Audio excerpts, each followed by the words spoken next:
what's the most common difficulty? What's the hardest thing that clients have going through the process of trying to create one of these? Ooh, that's a good one. It really varies by the department. The interesting thing is because departments are so different in their size, in their scope, in what they do, the biggest difficulty for a lot of them is figuring out their what we call critical business functions. And those are really what their main functions are of the business unit that support their mission, if you will. And so what we try to tell people is it's something that is not necessarily granular and not 40,000 feet high, but we want that nice sweet spot. If you could tell me, what I tell clients is, if you could tell me the 5 things that you do that support your mission, what would they be? And it kind of gets a big, oh, I never thought of it like that.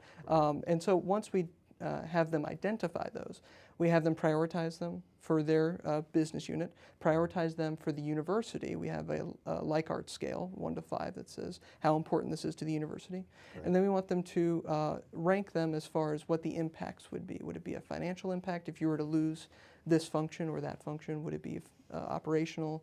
When are you at peak with this? Is this a function that occurs in April?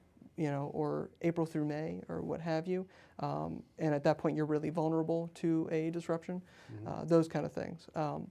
Those are the big ones. The other thing is, again, the COOP is kind of a 2-part document.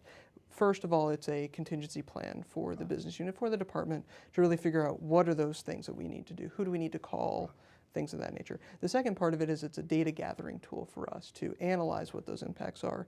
And what happens is, or the ideal situation, is once an impact does occur, the continuity coordinator, the director, whomever that may be, would contact our office, and we can then ask them whether they are operational, whether they're not operational, what do they need as far as might be a piece of equipment or things like that. Not that we have equipment in storage somewhere, but we would be able to pass that information on to those that could possibly get those things or those services up and running that they need. It's really a big communications tool.